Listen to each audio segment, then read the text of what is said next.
تحقیق کے مطابق بعض ملکوں میں 10 سے 30% اور بعض جگہوں پر 50 سے 60% تک لوگوں کو سلیپ ڈس آرڈر یعنی نیند کے حوالے سے مسائل کا سامنا ہے۔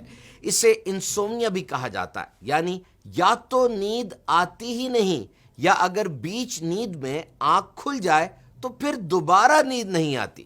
صحیح نیند اگر نہ لی جائے تو یوں سمجھیں کہ جو کچرا یعنی ویسٹ جسم میں پیدا ہوا بالخصوص دماغ اپنے ہی بنائے ہوئے گند میں ڈوب جاتا ہے، پراپر فنکشن نہیں کرتا۔ اب کیسے یہ سونے جاگنے کی روٹین، یہ ٹائم ٹیبل سیٹ کیا جائے؟ آئیے دیکھیں اسلام اس حوالے سے ہماری کیا رہنمائی فرماتا ہے۔ سب سے پہلے آج فجر کا ٹائم 4:14 سے شروع ہوا اور 5:43 پر ختم ہوا، اور اسی دوران جماعت فجر بھی ہے۔ اب آپ ساری رات سوتے رہے یا ساری رات جاگتے رہے، اس ٹائم پر ضرور اٹھنا ہے، فریش ہونا ہے، وضو طہارت اور اب نماز ادا کرنی ہے۔ اور یہ حکم ہے رحمان و رحیم رب کا۔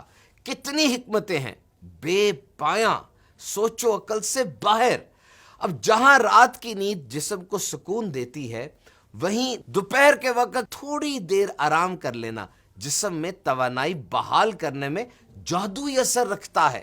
رات کو نوافل پڑھنے، ذکر و اذکار کرنے اور دینی کتابوں کا مطالعہ کرنے والوں کو اس کا خاص اہتمام کرنا چاہیے۔ نبی رحمت شفیع امت صلی اللہ تعالی علیہ وسلم نے ارشاد فرمایا، قیلولہ کرو کیونکہ شیطان قیلولہ نہیں کرتا۔ دوپہر کے وقت سونے کو قیلولہ کہتے ہیں، اور پھر یہ قیلولہ یہ نبی پاک صلی اللہ تعالی علیہ وسلم سے قولن اور فعلن دونوں طرح سے ثابت ہے۔ اپنا عمل مبارک بھی ہے اور صحابہ کرام کو بھی حکم اور ترغیب ارشاد فرمائی ہے۔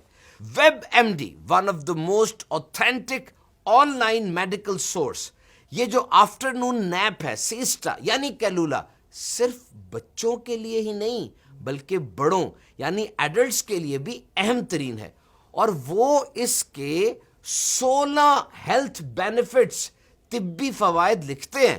سب سے پہلے تو دن کے شروع کے حصے میں جو کچھ ہم نے سیکھا، سمجھا، جو بھی کام کیا، وہ آپ کے دماغ میں سٹور کرنا اور اس کو پچھلی یادداشت سے جوڑنا، یہ کام قیلولہ کی مدد سے آسان ہو جاتا ہے۔ اور تحقیق سے ثابت ہے کہ ایسے لوگوں کی پروموشن اوپر لیول پر وہ کمفرٹیبلی ہو جاتی ہے، یعنی یہ لوگ زیادہ جلدی ہیرارکی کے اوپر چڑھتے ہیں۔ وجہ یہ ہے کہ کام پر زیادہ یکسوئی دیتے ہیں، تھکے تھکے نہیں رہتے۔ دے آر مور کنسسٹنٹ، نئی سوچیں، کریٹیوٹی۔ اب جن کی جاب ایسی ہوتی ہے کہ جن کو یہ نیا کام کرنا ہوتا ہے، یہ قیلولہ ان کا موڈ فریش کر دیتا ہے۔ اٹ برائٹنز یور آؤٹ لک۔ اور یہ جو نیند کے بعد گروگینس آ جاتی ہے نا، تھکاوٹ ہو گئی، دماغ میں دھند سی چھا جاتی ہے، ایک کمزوری سی ہو جاتی ہے، اسے سلیپ انرشیا کہا جاتا ہے۔ اگر آپ نے اس سے بچنا ہے تو یہ جو نیپ ہے یعنی قیلولہ ہے، اس کے ٹائم کو تھوڑا رکھیں، 10 منٹ سے 30 منٹ تک۔ اور پھر یہ چائے کا، کافی کا اور ہر کیفین ڈرنک کا بہت بڑا متبادل ہے، یعنی جو کام آپ نے چائے سے اور کافی سے لینا ہے، ایکٹیو ہونا ہے نا، تو یہ کام آپ قیلولہ سے لیں، یہ ریزلٹس قیلولہ سے لے سکتے ہیں۔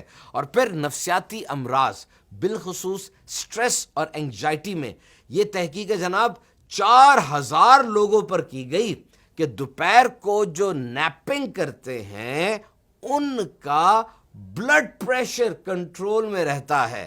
اب اگر رات کو بھی کوئی مصروفیت ہے، دوپہر کو سونے کی وجہ سے وہ آرام سے ہو جاتی ہے۔ سو مائی ڈیئر ویورز، ہر سنت کی طرح اس میں بھی اتنی حکمتیں ہیں کہ انسانی دماغ اس کا اندازہ نہیں لگا سکتا۔ اپنی روٹین کے اندر اس قیلولہ کو شامل کیجئے اور بہت سے فوائد حاصل کیجئے۔